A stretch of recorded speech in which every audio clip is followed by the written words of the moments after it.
May all beings be happy. May all beings be healthy. May all beings be free from harm. May all beings love life. May all beings awaken. Welcome to another Cuke Audio podcast. I'm DC Poobah of Cuke Audio and Cuke Archives, doing our bit to preserve the legacy of Shunryu Suzuki and those whose paths cross his, and anything else that comes to mind. I pray that you and yours are safe and comfortable, free from economic hardship, and able to get out and do whatever it is you want within the limitations of the universal precept of do as little harm as possible. So today we have a guest, Jeff Sherman. That's a repeat. There's an earlier podcast with Jeff Sherman that was of a more general nature. Jeff first came to the Zen Center in 1968. He was a Shunryu Suzuki student, a Richard Baker student. He was a Katharine Thanas student after a long break there in between her and Dick Baker.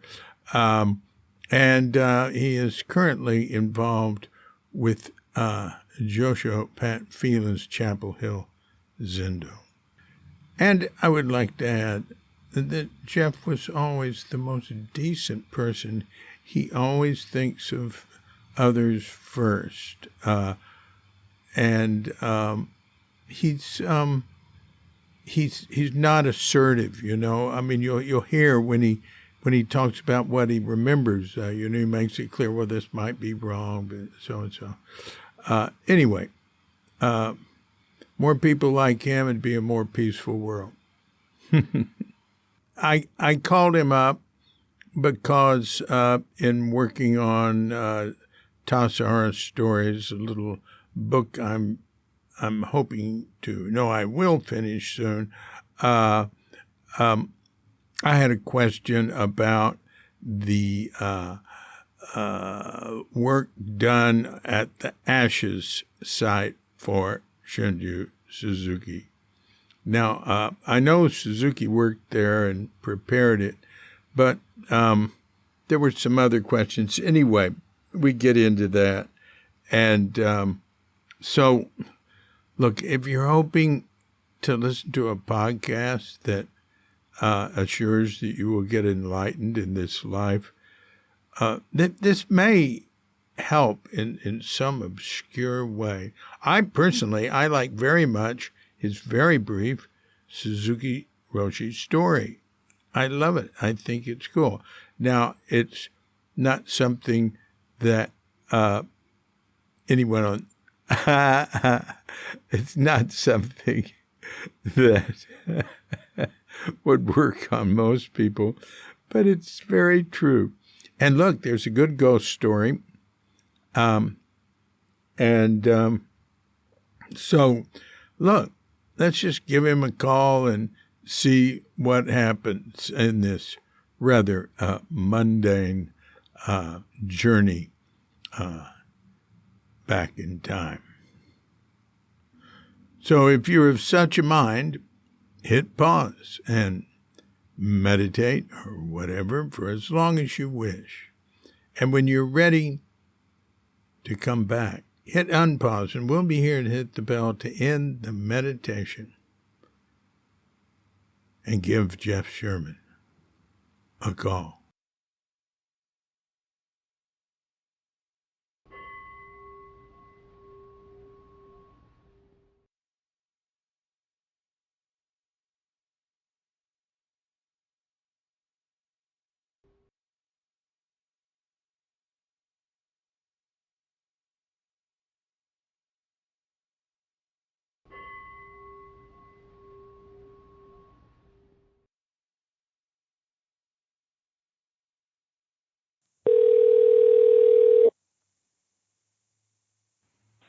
Hey, David. Jeff, how you doing? Yeah. Okay. Thank you. Yeah. Just again, frustrated right now at my computer because it didn't. I don't know how to work it so well, and sometimes I lose some things on it, and I can't figure out how to get them back. Yeah. Yeah. Well, But, one thing I do is while I'm making things, I start saving them. If they're really important, I put them in the cloud or on an external thumb drive. So I yeah. work on the theory like what if this computer died now? Would I Yeah. wish I had saved this? And if I say Yeah. yes, I save it. And I Yeah. keep I try to back before we had clouds like we do now. Actually, there were types of clouds then too on servers. Um, I would like when I would keep a hard drive backup where I lived, and I would keep it one in another building nearby. Then I would keep one in like at my sister's house or something. Huh. I was a Huh. Huh. fanatic. Uh, Yeah. Yeah. Well, it's good. It's good because it's very time consuming and very frustrating to lose things. Yeah. I'm yeah, I'm not as advanced. I'm not as advanced as you are in my knowledge, and so anyway, it's a good idea. I'm working on it. I still lose things. Yeah, yeah. Uh, How are you? all right. How's that? So where are you again? Tell me. You're in a kind of a warm climate, yeah. Yeah, I'm in Indonesia, in Bali. Yeah. That's what I thought. Yeah, but I don't really. And you've been there quite some time now. Yeah, let's see, about nine Yeah. years And and you. 5 months. Okay. Yeah. Yeah. And how old are you now? You're probably something like, I don't know. I think I'm older than you. I turned 80 about 4 months ago. But I don't think I think I was I think I got a couple of 3 or 4 years on you anyway. You've got two, Two. Okay, so you're 78. Yeah. right? Yeah. Yeah. Right. Yeah. Yeah. So Yeah. we Go ahead. did a podcast a while back. I can't Yeah. remember how long ago. This is the fourth year I've been doing them. Uh-huh. And I just started with the pandemic, COVID, uh, and Uh-huh. but what I wanted to ask you. I'm working on this book called Tassajara Stories: The Early Years with Shunryu Suzuki, Mm-hmm. or that's what I'm calling it now. Mm-hmm. And Mm-hmm. one, I'd like to hear what you have to say about the Ashes site. What do you know about our the story of creating that space up on the hogback at Tassajara, Yeah. where ashes of luminaries like Suzuki Roshi, I suppose there's some Katagiri Roshi ashes, Trudy Dixon, there's a stone for Trungpa, and then Uh-huh. people have walked a little further. You can go another 15 feet higher or something on the other side Uh-huh. and put ashes and markers. So, what do you Uh-huh. remember Uh-huh. about Yeah. it? Yeah. Okay. Yeah. So, and there'll be things I've certainly forgotten. I remember. Was that the same time that the stone, the new kitchen was being built? Was it right around that time? Suzuki Roshi died in 71. Yeah, Right. and and then shortly thereafter we started with the site for the stone and his ashes. Oh, he worked on Was it. that right? He worked on it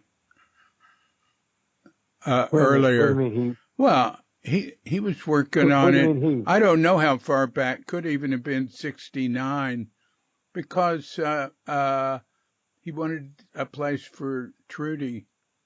So it was. I don't know when it was started. Like it was sort of dug out.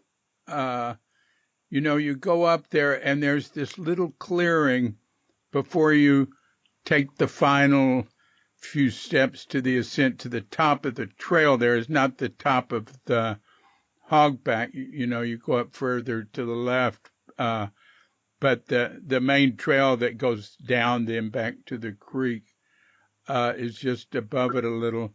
And so there's a nice little clearing with trees. And he had selected it, and there had been some work. Like there's, I think there was some excavation to clear out a perfectly flat area and digging away, I'd say, from the incline behind it to create a wall, and then a stone wall was put in there, and then it's about, what would you say, maybe about 10, 12 feet wide, with then a little bit of stone coming down on the right and left, maybe. Right, yeah.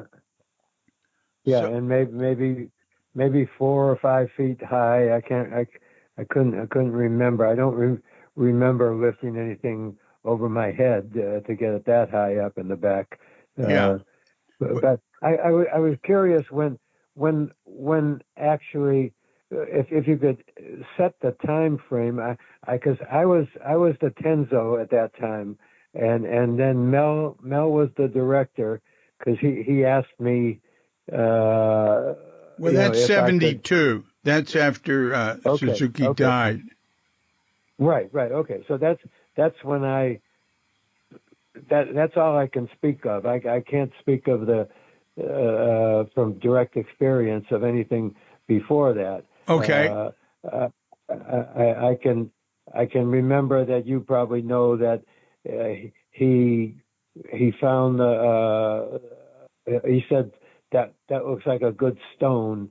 I guess it was in what they call Carbarger Creek now, or something like that. Right. Right. So, but I could not speak for anything more than that, except for my experience. And that's fine. That's fine. I just want what you know. Yeah.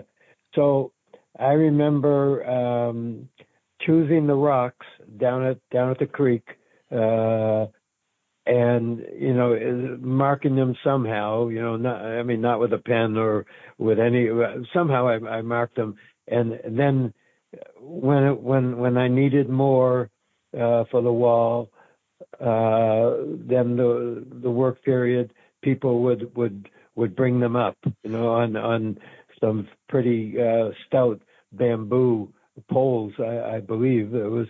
So sometimes the stone may have weighed 75 pounds. I don't think they would have weighed much more, but it would, coming up, it would take probably 2 to 4 people on the pole, carrying the rock tied to it up the hill. Were you there at the time when? No, 72. I was there through 71. Okay. 72. I was work leader in the city.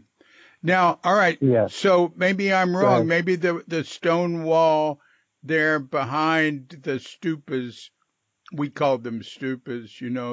The vertical poles that were not poles. Beams that were put in. Yeah. So you're saying that the stone wall behind that area you built. Now you started off saying you were Tenzo. Now that's the head cook. So at some point you must have not been Tenzo and been working with this stone wall. Right. That's Mel. Again, Mel was the director at that time, and I guess the board, or the whoever sat in the planning, the handful of people that did the planning, said, let's, because I had built I got some. They knew I could build stone walls because I took over. I don't know, maybe a year or two before I built that wall up there, finishing Ed Brown's work on the lower garden wall. Oh, really? So that's where people found out that I could do stonework. So that's why I was asked to build that wall, the retaining wall for Suzuki Roshi's site, because I was the Tenzo at that time.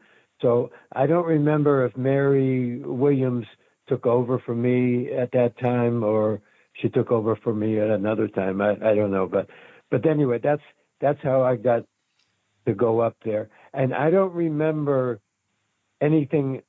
I remember the flat space because I don't think I dug out anything that I can remember. But so I must have, did some excavating to make it flat, and then the rocks, and then I would pick the rocks, and they would bring them up, and I would just start building. And as I was building the wall, at some point, Mel and Reb and Dan were working on bringing the actual headstone up. I don't know how much that thing weighed. Did it weigh a ton? Does anyone else? I have no idea. I don't think we knew how much it weighed. Yeah. Have you talked to? Well, I know you can't talk to Mel now, but I've talked to Mel about it. I've talked to Mel about it. Oh, you did? Okay. Oh, yeah. Okay. So I'm just curious what he remembers, but anyway, the most one of the most vivid memories was the squeal of that rock being towed behind one of the pickups or whatever down the road from where it was to the site, and then because it was on a like the hood of a old truck, I guess it was, taken apart. But I don't know who arranged that, but Paul Disco did that much earlier. It was okay, like you said, it was the top of a car that had been abandoned on the road, and I think the road crew might have buried it in the road, and we got the top or something like that. But that had been around a while. Okay. And do you remember Bob Walters being there? I remember him, and I think he asked if he could. And I'm embarrassed to probably admit this, but did he have a pretty big beard? Yeah. And a couple of kids. Yeah. Maybe Elliot. Yeah. And then his older sister, I think it was, or something. But I think he asked. Maybe. Go ahead. I think maybe the older sister was Leith or something like that. Oh, could be. Yeah. That's Bob Walters. Yeah. So I think he asked if he could join me in building the wall, and I think I denied him that, or something like that. So that was selfish of me. Well, that's all right. You had a job. You had decisions to make. It wasn't selfish. Anyway, he did work on getting the stone up there. There were a number of people, so he didn't build the wall with you, but he was involved with the overall thing. He has passed on to the great beyond as well. Yeah, I'd like to. We'll go. Just as an aside, do you have like a list of somehow, I'm sure you do somewhere, people from that era who've gone, who've left us. Is that an easy access? Like, is it, if I went to one of your websites, would I just see the names of the people? It would really have to be updated. I do have a memorial page. Hey, you could go there. Look, on Cuke.com, all you have to do is like go to it. I'm going to it right now. And I write in the site search box, memorial page, or I'm just writing that. There's so many individual memorials. All right, wait a minute. So, and then in the search bar, you put in memorial page? Well, that's not working because there's too many memorial pages. All right. Here, I'm going to try something else. Illuminati. Nobody else would know to write that. ALU. No, that's not working either. Okay. All right. Oh, I misspelled Illuminati. ALUM. Zen Illuminati. There it is. ALUM.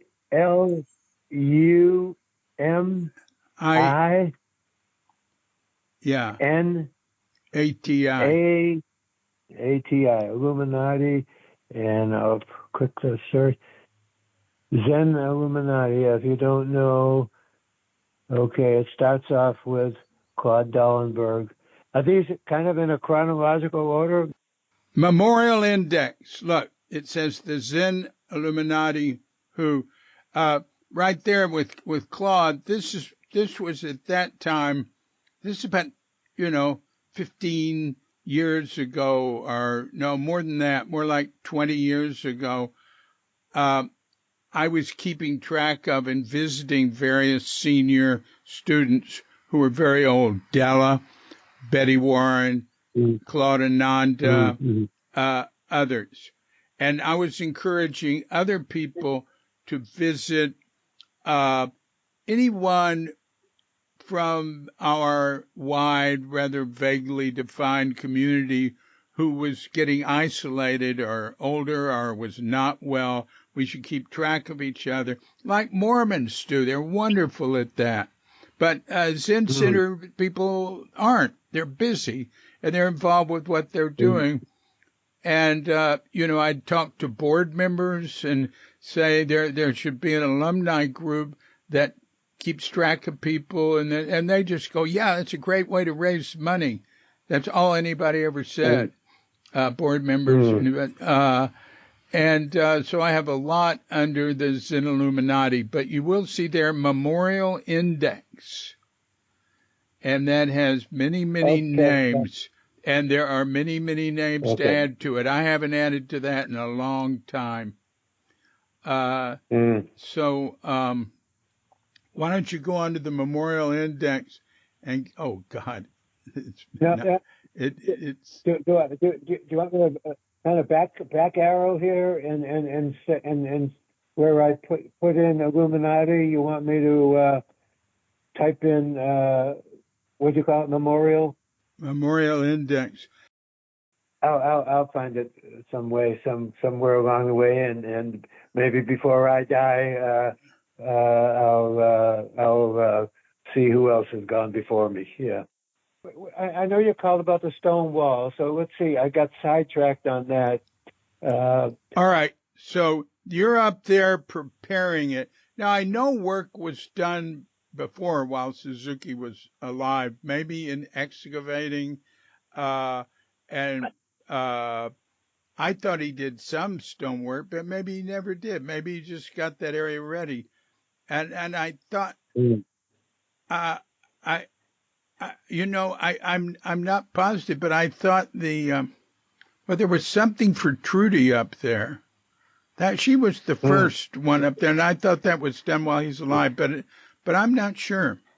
I'm not sure either. Yeah, and It might have been on the other side of the rise there. 'Cause I No, don't picture the rise. no. No. Okay. Trudy's No. stupa Okay. is right there to the Hmm. it's to the left of Suzuki's, and Kanagiri's is to the right. Right in the flat spot within the wall. Yeah. Within. Yeah. Oh, well, that wasn't there when I was there, and Oh you yeah, know. I know. I'm the one who got Yeah. the wood, and I got it in. I think I got it Okay. in 73. If it was 72 or Oh. I think it was 73, because I was Dick's Jisha, his main Jisha, but I was living at Green Gulch. But it, also it could have even been later. I was head monk in 74 and director in 75. And it could have been, good Lord, those stupas might not have been put up there until later, but I think I can figure that out from the wind belt. Yeah. Yeah. Because there's a whole thing on the ashes ceremony for Suzuki, which was more like 73, maybe, or 74. I can't remember right now. Yeah. All right. Yeah. I think I really left Zen Center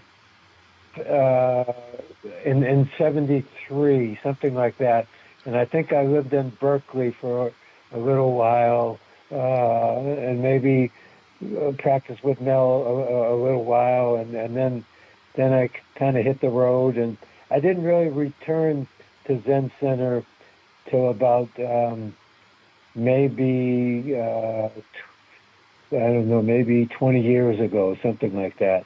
And I moved to Santa Cruz and was practicing with Katharine Thanas. And Oh yeah, I remember that. Yeah, I'm not sure. So I don't know all that went on. But yeah, what I wanted to say was when I was living in Santa Cruz, say from like 1960 to no, wait a minute, not 1960. When I was 60 years old, so that would have been 20 years ago, and maybe I lived there for close to 10 years. So that's 2003. Yeah, and I did go and visit Tassajara once during the May, after the last practice period, and then before the guest season started. They used to have a little time where people could come down there and do work. So, but anyway, what I wanted to say was so maybe I visited there in 2013, we'll say. Yeah. And I went up there to the site there, and I don't remember seeing stupas or anything else, but maybe I just didn't look that well. Oh yeah, they're there. The only thing that I noticed about the wall was that the right side was not what I built. So it must have fallen down. Or something like that. It wasn't my style or something like that. So anyway, so the right sloping side was not what I did, but that's okay. It's nice to see the other parts of it still up there. Yeah. The what I'm calling the stupas, the memorial posts, are I got there like, I don't know, I got like 10 foot 8 by 8, say. And that's a heavy piece, yeah. I think that long. And I took them to a guy named Job Dykegraph in Watsonville, who I think the Bud and Ludd at Big Creek Lumber Company in Big Sur in north of Santa Cruz. I forget the name of the place. Anyway, they're pretty much by themselves there. They told me about him because he had a 17-foot lathe. And I got one made at first for Suzuki, and it had to have a teardrop on top, and then like maybe a pyramid, and then a circle, and then a globe, and then a cube. Like those shapes, and then just a straight 8x8. Nope, 6x6 post under that went into the ground in cement, and it was like clear heart redwood, so it would last. And Joe, the first thing he did was just did it's two separate pieces. And when Dick saw that, he said, no, who was Baker Roche, right? When Dick saw that, said, no, it has to be one continuous piece. So I had to go back to Joe, and I had him make two of them. And I remember I carried them in on my Honda Accord on the luggage rack on top, and he did those. So if I'm spending all that time, I would think that would be when I was director in 75. But I don't know. Anyway, those are still there. There are pictures of them in the wind bells and stuff. And I'll find all that. So,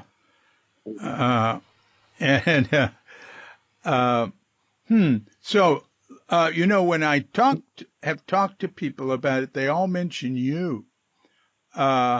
And I appreciate what you're saying, because it's very important, because I want to tell you what two people said, and what I initially believed until I talked to Dan Welsh last year, and or maybe I didn't talk to him. Maybe we did this on email.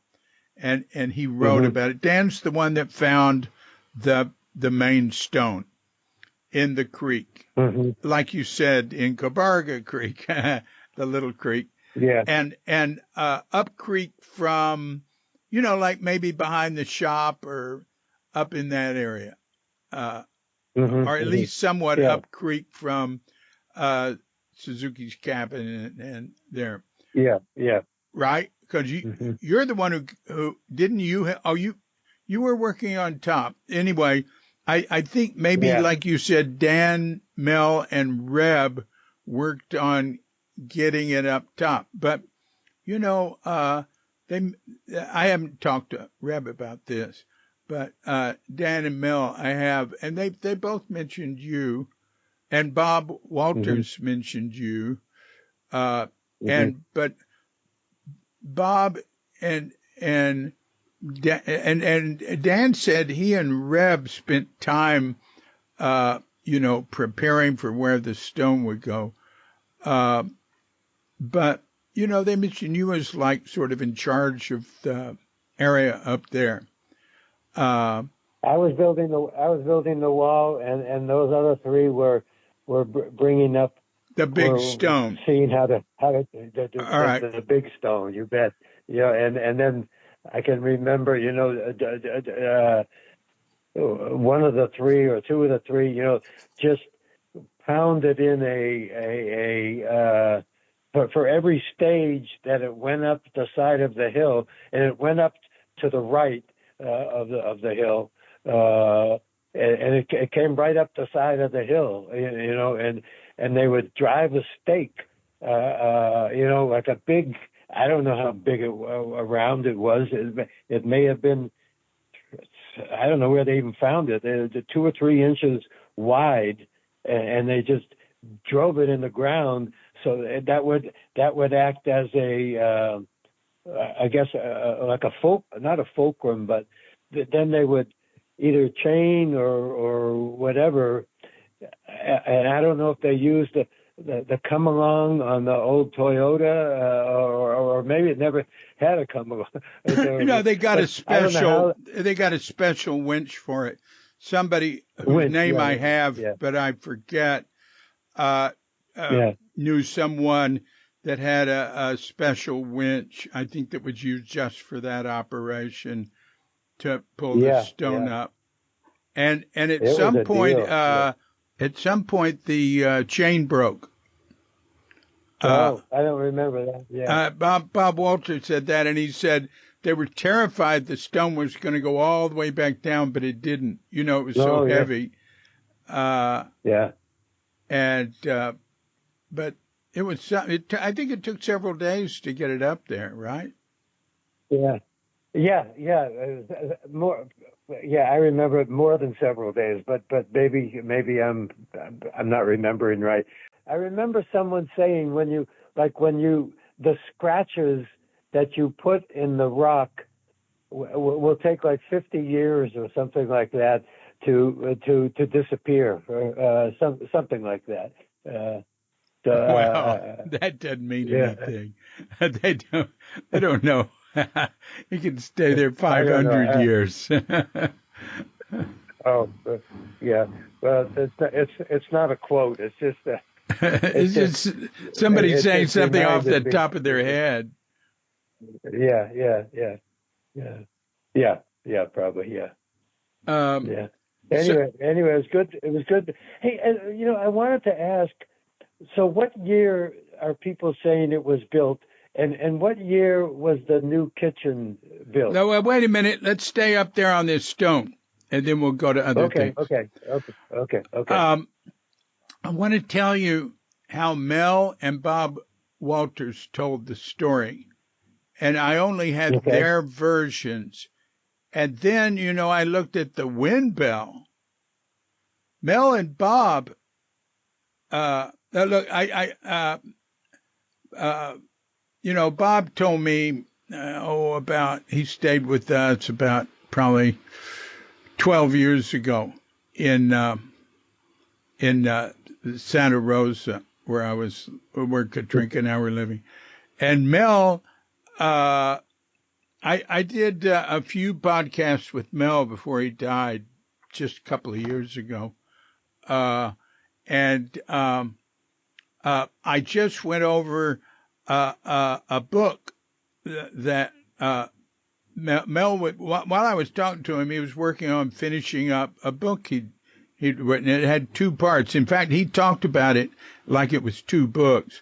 One is autobiographical. The other was editing Suzuki Roshi lectures. And so in what I don't remember him saying it this way, but in what he wrote, and Bob Walters told it the same way, that they worked on getting the stone up, and they had Suzuki Roshi there, and both of them said, and when we got the stone in place, I realized he was setting his own gravestone. So they their memories put Suzuki there. And then I look at the wind bell, and the stone was brought up after Suzuki died, right? And then I go, well, maybe, Dick controlled the wind bell, and Dick's not real good on details sometimes, He's not a fact checker. And he just says things as he remembers them, or to tell a good story or something. But I talked to Dan then, and Dan has a very, very good, I didn't talk to him, we were going to do an email. He has a very good memory. He's clearly accurate. And he said he found that stone, and it was mainly covered up, and he dug around it some, and it looked really nice. And he showed it to Suzuki Roshi, and Suzuki Roshi flipped out and said, yeah, that's it. And Dan said that he dug it out, and that it was a massive, and it was beautiful, Suzuki Roshi loved it. But then he left it there. Nothing was done at that time.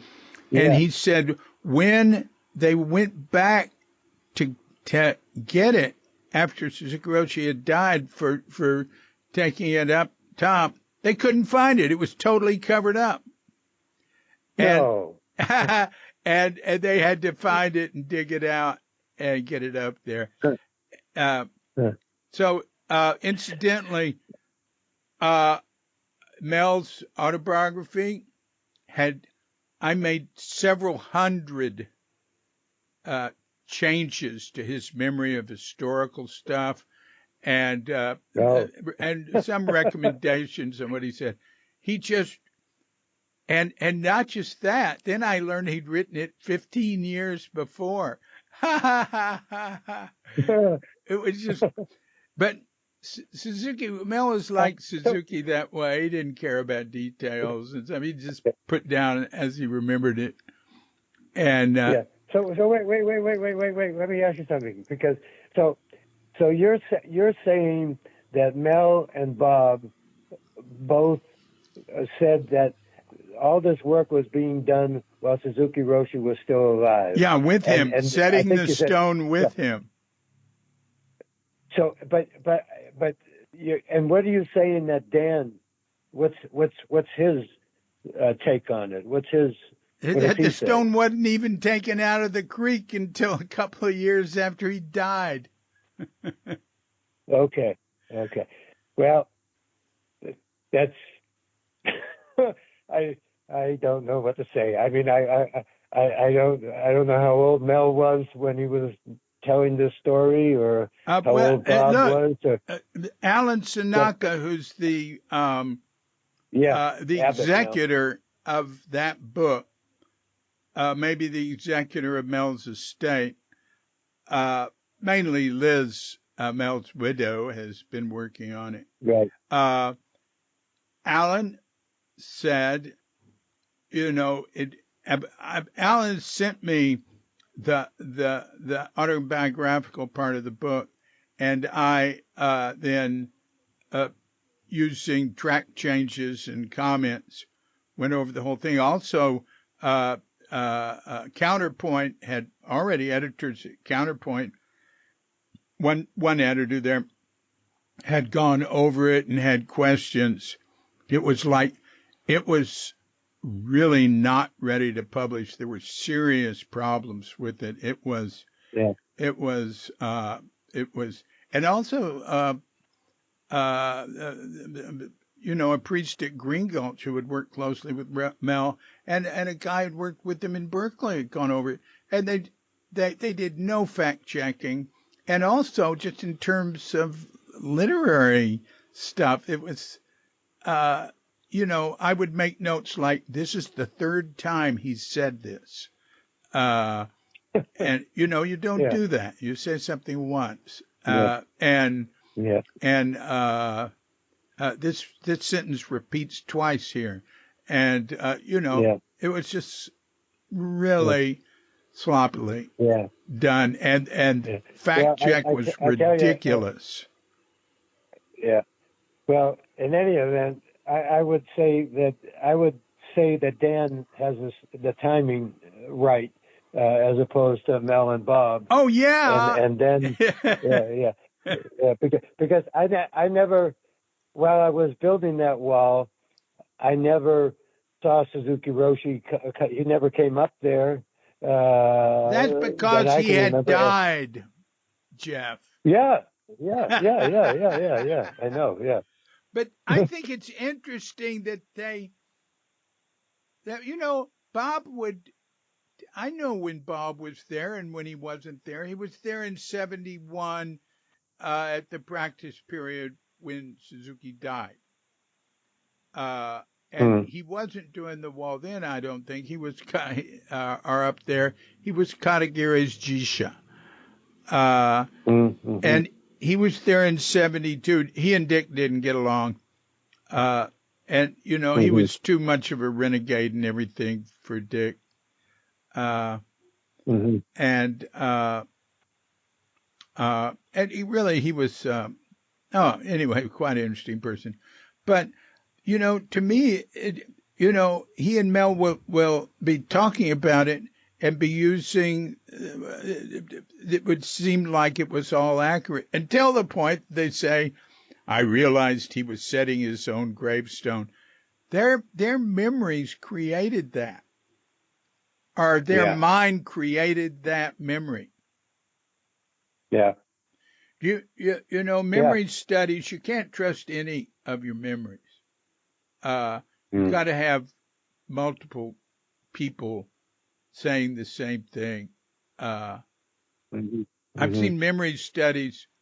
I was looking at one memory study where they'd show pictures and have a person, they asked a person, tell me about your trip to Disneyland.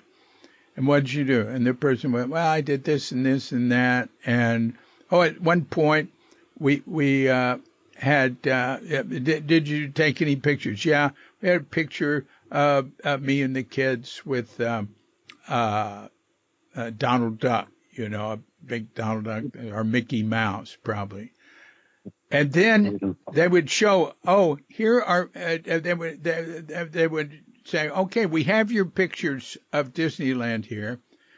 Here they are. And they would have photoshopped Bugs Bunny in on one of them.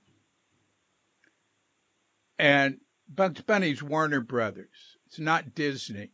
Oh. There's no Bugs Bunny at Disneyland. And they show them that picture. And then they ask them to tell them what they remember. And the person says, yeah. And then we had a picture done with Bugs Bunny.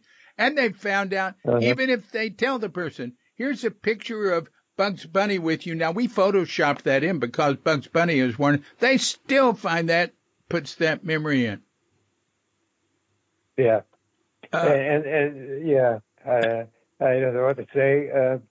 But if you ask me 5 years from now, if we're both still alive, you can see if I tell you the same story. You know, naturally, I, like everyone else, feel that I remembered things correctly, and people's stories do change. Especially, I find stories about anything that is unusual, outside of the norm, any ghost story, UFO story, anything like that. Do you have any unusual stories from there? What do you mean? Aside from Zen Center experience? Well, first from Tassajara. Like there's a number of people who've reported, being Jikido in the Zendo, sleeping in the Zendo, and hearing footsteps, even people saying they could see the footsteps, the indentation going up to the altar. One person saw Suzuki Roshi on it and said they went up and talked to him there. There were people who slept there who wouldn't sleep there again, wouldn't go back there by themselves.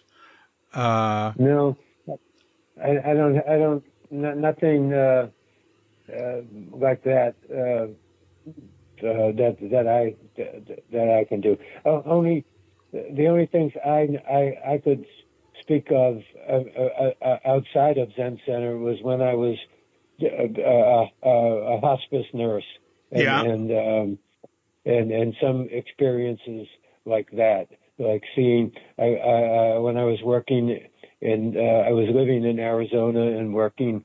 I would drive down to Phoenix and work there for 3 shifts and come back home, and I just if that's the only thing, like I thought I saw. I guess you could just call it a ghost of a woman that had died. Come out days later or whatever, or weeks later, come out. The ghost came out of her room where she had died. So that's that. I mean, and I have little things. Wait a minute. Like, let's like stick that, with that. Let's stick with that first. Yeah. When you say you saw a ghost, don't call it a ghost. Tell me what you saw. It was a form, and it was not on the ground. and it kind of came whooshing out of that bed, and it had her head, and it was robes. It wasn't, clothes or and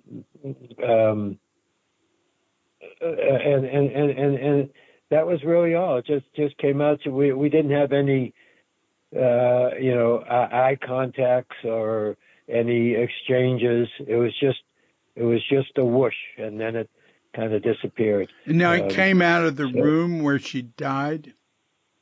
Yeah, I worked at when I would drive down to Phoenix. It was what we call an inpatient unit.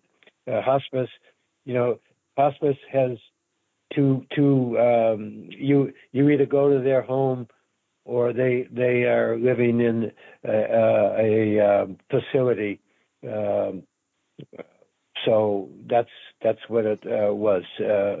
She was in a facility. Now, when you say this ghost or apparition came out of the room, were you standing like in a hall and seeing it come out of the room?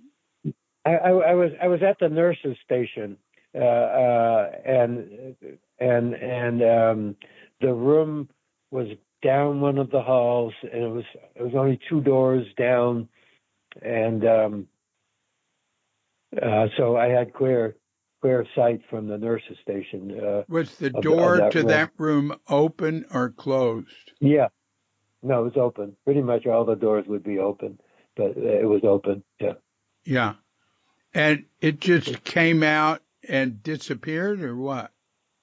Yeah, it just kind of went into the ether, or whatever you call it. Just kind of, it was a whoosh, and it just disappeared, and it just evaporated, or whatever you want. It didn't have substance, so to speak. Right. That I could, yeah. Right. Well, that's good. That's a great story. I like it. I've read a lot about ghosts. When I was a kid, I read a lot about ghosts. There's an enormous amount of there's an enormous number of accounts about ghosts. I mean, from every culture, everywhere. I've talked to people here. Well, everybody believes in that here. But I've talked to foreigners here who stayed in particular rooms and had, one guy said, there was this, like blue light, like an orb floating in the corner of the room. And it was like this incredible presence. And, then,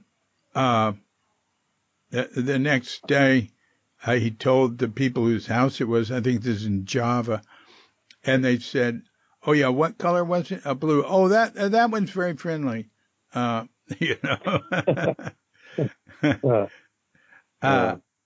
Anything else along those lines? No, not as vivid as that. I mean, yeah. Sometimes you see something or hear something or feel something present or something, and but not as strong as that.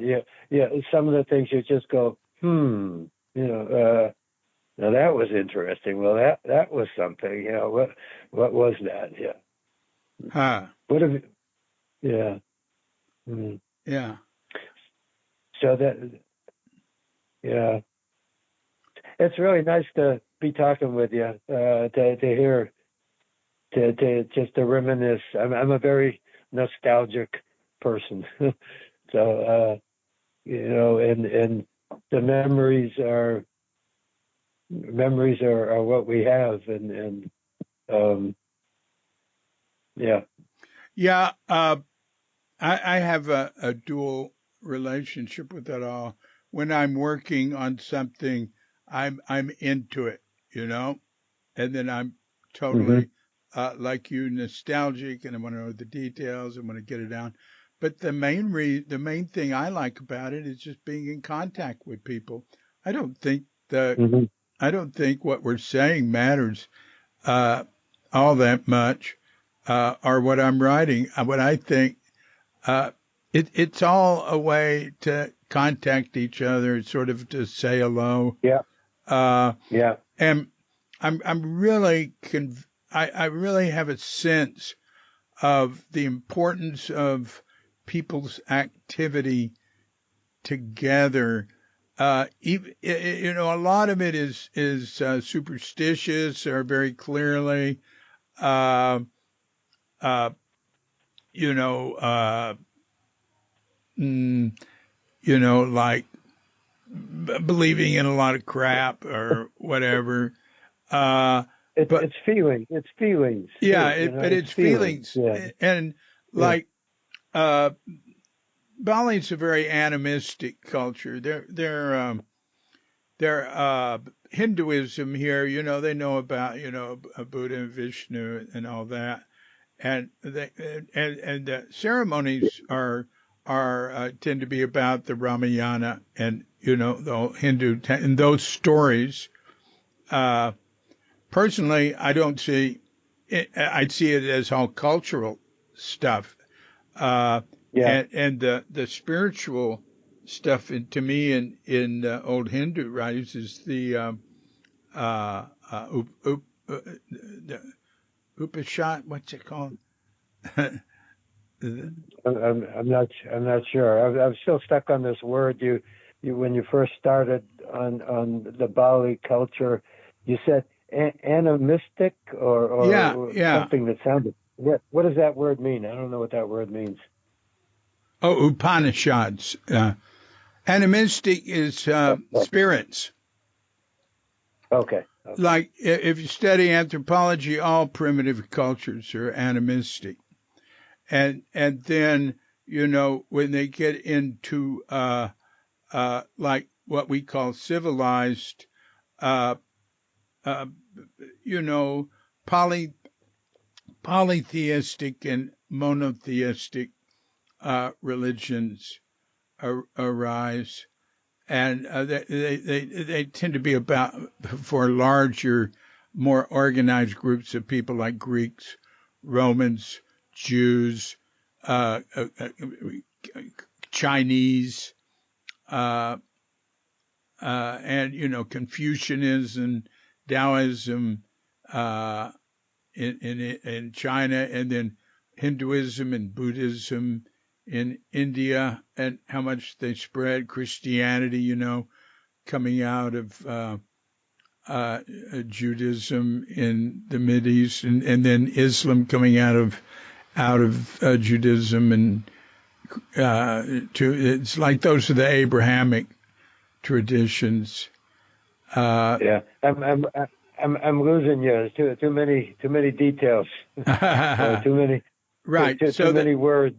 Yeah. the animistic is like in Japan, the Shinto, everything has a kami, a spirit.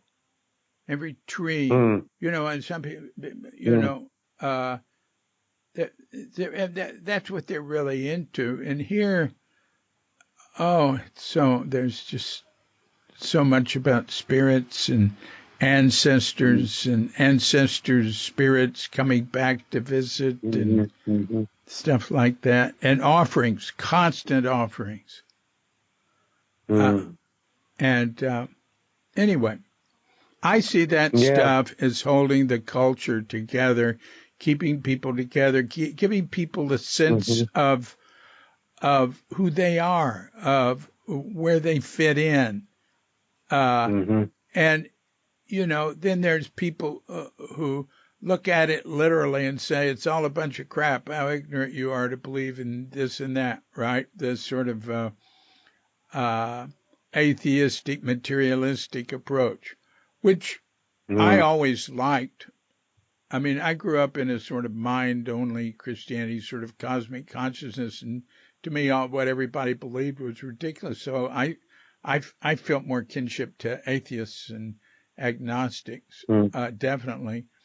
Uh, Mm. but take everything away from people.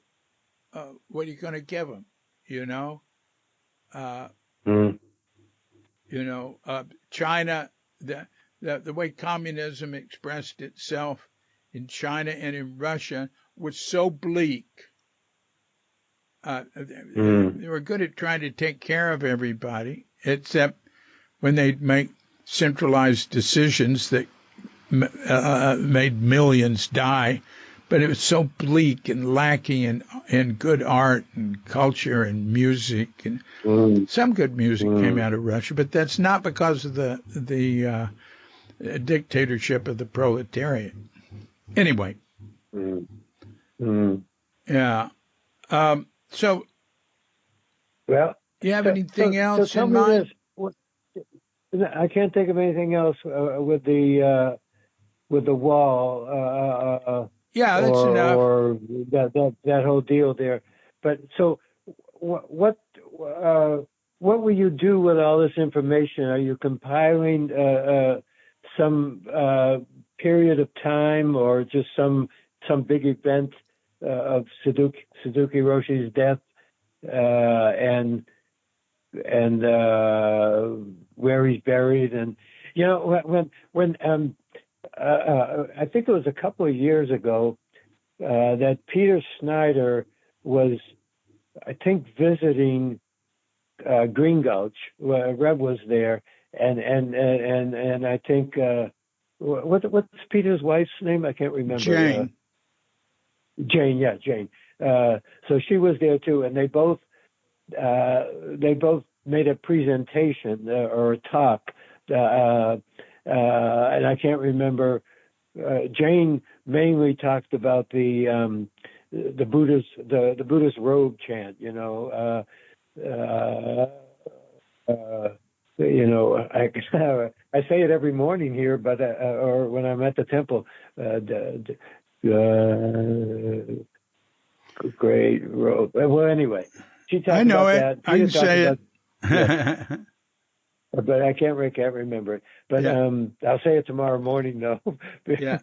but anyway, so getting back to the wall there.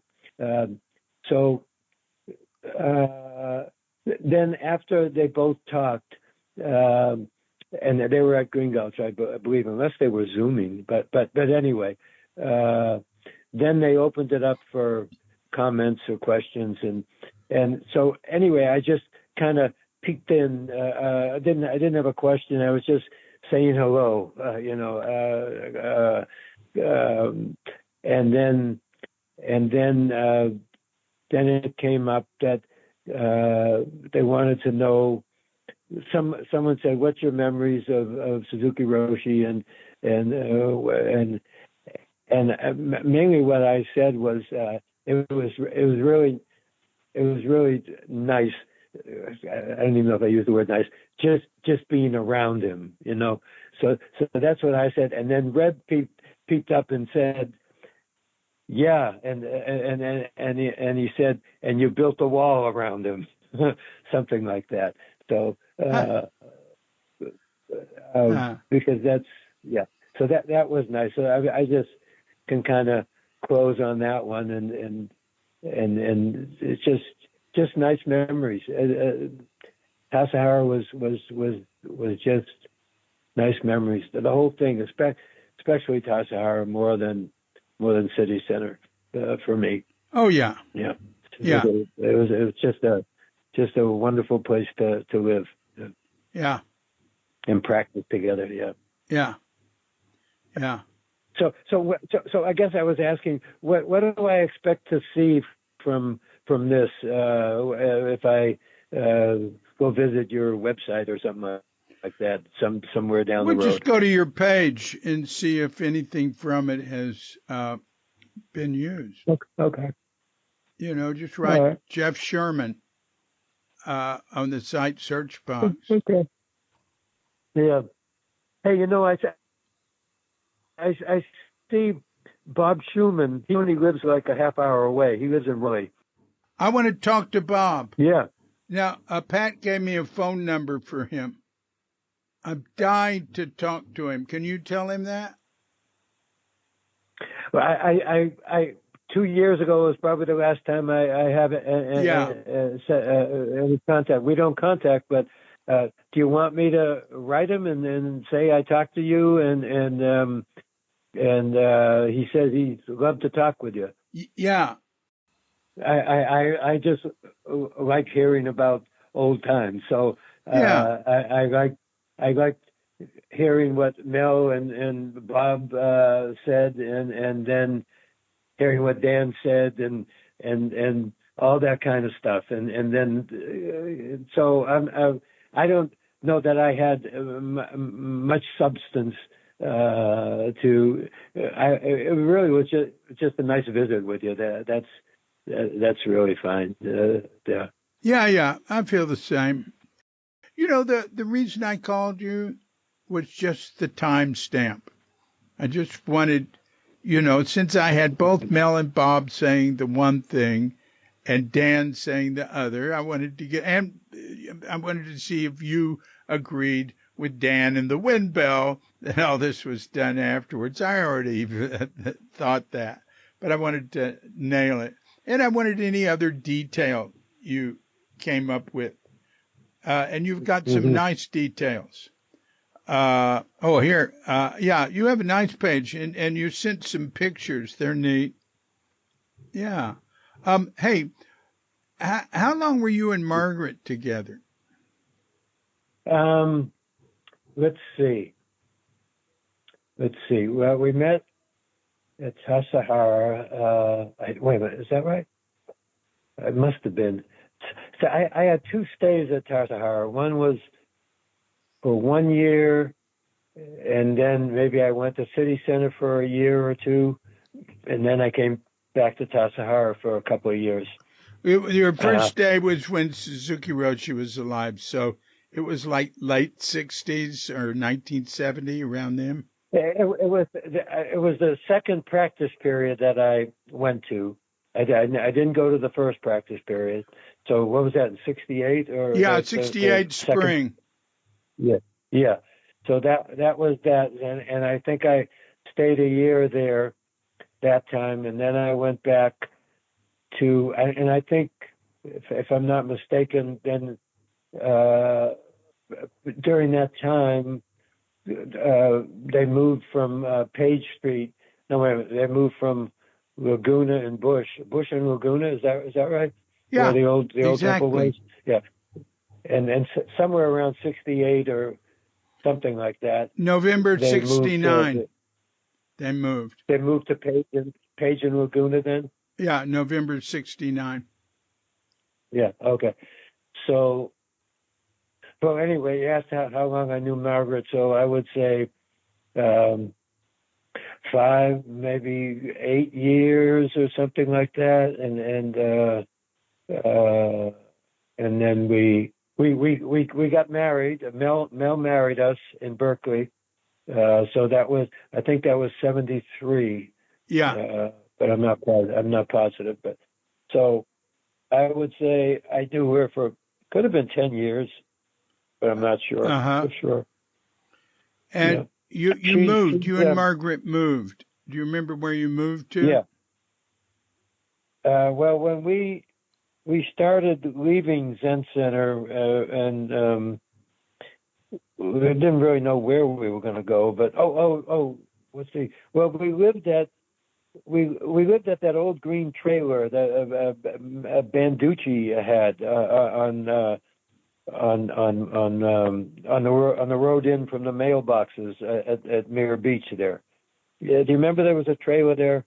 I don't know if you remember that or not. But the old green trailer, was it like when you leave Highway 1 to go to Mirror Beach? And you on the left side is Zen Center property, Green Gulch.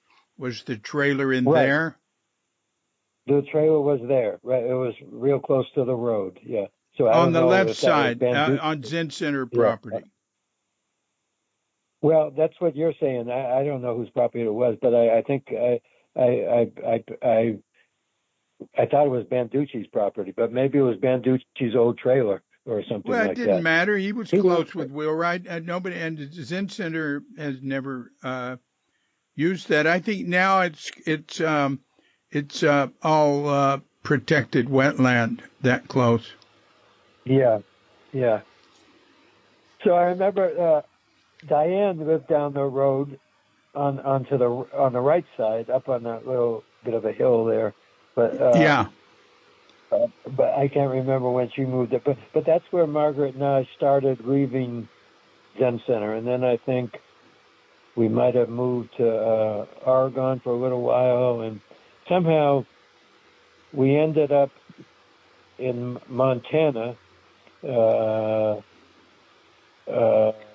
don't remember what year it was, and then. Did anything happen while you were in Montana? Wasn't there anything? Weren't you near Mount St. Helens when that happened?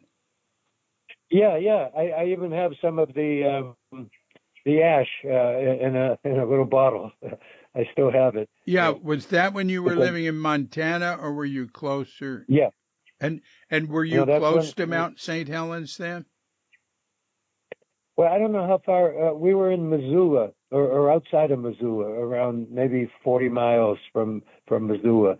So I don't remember where Mount St. Helens was, but there was ash on the road from where we were living into Missoula. So that's where I kind of scooped up some ash and then saved it. So yeah. So moving back. But Margaret and I we split up. I would say by 1978, because I remember because I'm pretty sure we were married in 73, and then we found out if you get divorced within 5 years,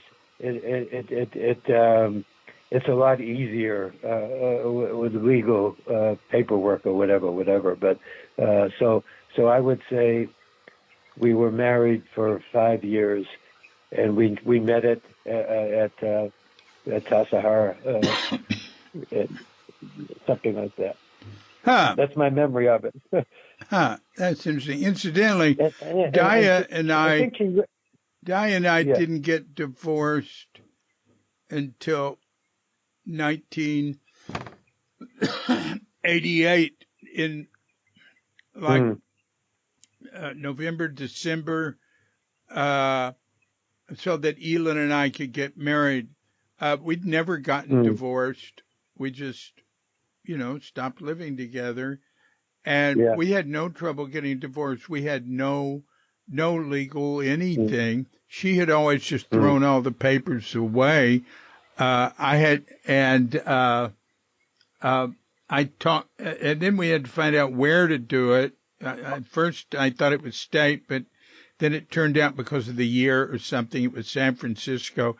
And I just called up and talked to somebody there, and they said, well, you've got a kid. What about that? And I said, well, we don't really have any problem with that, They said, okay, well, we'll send her something, and if she wants to contest it, she can. There was nothing. That was it. And we got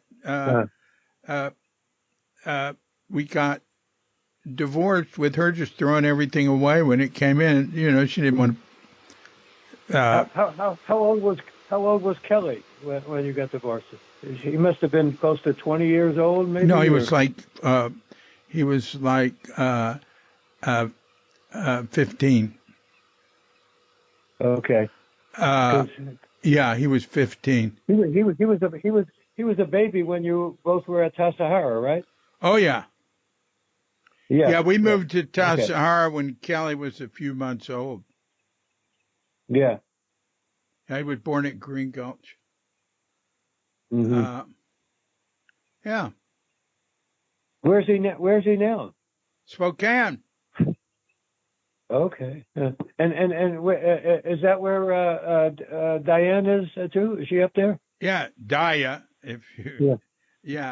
She's Daya. there. Yeah, Daya. She's been Daya since, well, I don't know, 78. I don't know back then. And Margaret's in Boulder. Kelly talked to Margaret a year or so ago, and he gave me your number. That's nice to hear. Yeah, I talked to Margaret maybe 8 years ago once. Something like that. Yeah, she was a Trump supporter. She what? She was a Trump supporter. She was a Trump supporter? Yeah. She might be like into Q, that sort of thing. Into what? What's the Q? What does that mean? Well, you don't follow any news if you don't know what Q is. What? QAnon? Yeah. QAnon. Okay. Yeah. Yeah. Well, that's strange to hear. Yeah. I'm not gonna take that because that may just be you talking. It's hard to believe, but well, but I don't know if she's into QAnon. All I know is that Kelly talked to her, and she was telling him that Trump's not so bad, and he listened to her, and he said, "Well, I think he doesn't speak nicely about other people. That bothers me." And listen, that's all I know. And she, but listen, the American here that I see the most is was a monk with Kaplo, and then he was in a Myanmar monastery for 7 years, and he wears robes here, and I call him QAnon Light.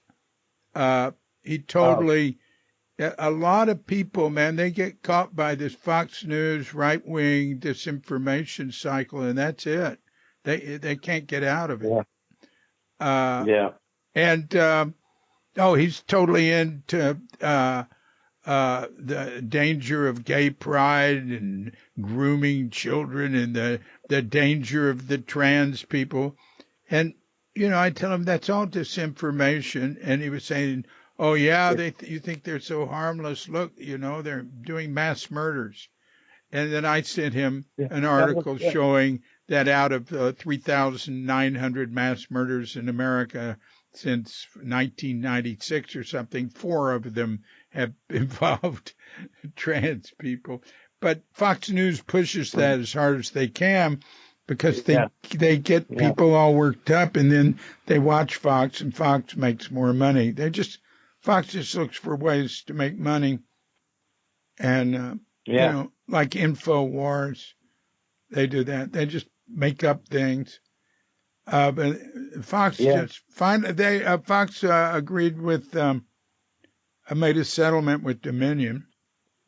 I've heard that. Close to $1 billion. Yeah, 794 million or something. Yeah. Yeah, they were gonna get so exposed with so much publicity, and that I wish Dominion hadn't done it, but they had a business to run too. All right. Well, Jeff, we have covered much territory. I appreciate your helping out. Yeah. I appreciate you being over there and keeping the memories alive. Yeah, and I'll try to get that memorial page updated. It's certainly a curiosity,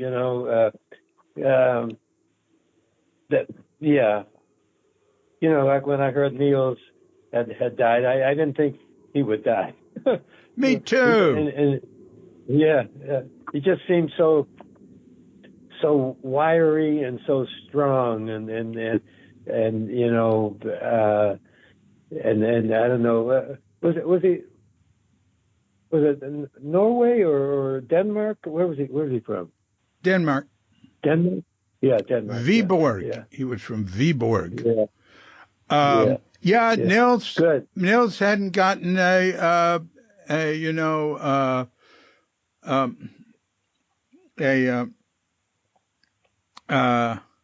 what's that what's that procedure where you get your colonoscopy? Uh-huh. That's what it's called, right? Yeah. And then there's that lets you know how your colon's doing. Yeah. Yeah, and there's the other one that goes deeper, but I can't remember the name. Anyway, he hadn't done that, and so when he finally did it, it was too late. And I think he finally did it because he was already sick. So that was very sad. Yeah, Dallas was one of my closest friends. That was I have an enormous amount on him. I was talking to him. In fact, I have a tape of it. I was talking to him while he was dying, like a day or two before he died. It's just almost, it got a little surrealistic. But I was in Texas, and Silas died last year. Oh, okay. He was well into his 90s, wasn't he then? No, he was in more like 85 or something. I can't remember. Yeah, I guess you're right. Yeah. Hey, listen, I gotta go, but I want to tell you, I want to go to bed, but I want to tell you a funny story about Niels. Yeah. When he was living at Muir Beach with Maggie, the house that Yvonne moved into, and Margaret and I were at that trailer there, so we were only a stone's throw away, or just a walk around the curb there. So we spent a Thanksgiving there, and Maggie's mother came, and she's a Crest, previous debutante or whatever. She probably was pretty wealthy in those days. But anyway, it was a Thanksgiving day, and we were sitting around the table. I don't know who else was there, but then Maggie gave the honor for Niels to carve the turkey. Being a carpenter and all that, and the man of the house there. So it was his kind of thing to carve the turkey. And the way he carved it, he just kind of was cutting it in quarters. He wasn't slicing the breast or cutting off the leg or anything. He just kind of took a knife and just you had to be there, but he just started cutting the right across the. You're just cutting the whole turkey in quarters or something like that. I don't remember, but it's funny. But I mean, I do remember, but it's hard to picture it. You have to be there. Yeah, and Maggie came, like you said, from a wealthy, society family with two floors of an apartment building across the street from the Metropolitan Museum of Art, or very near it. She said it was like growing up in a museum. She was afraid to touch anything.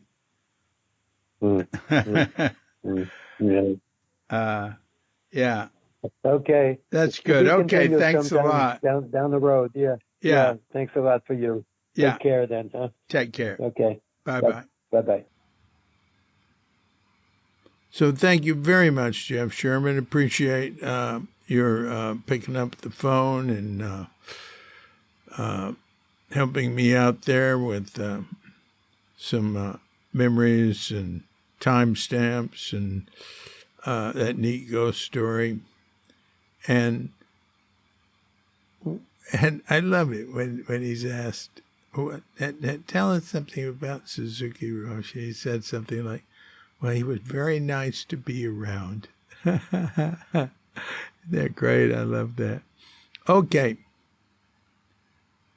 This has been a Cuke Audio podcast. I'm DC Poopa of Cuke Audio and Cuke Archives, coming to you from sleepy Sanur with Dog and Bandita and dear, lovely Katrinka. And we're wishing you and yours and all of us a grand awakening.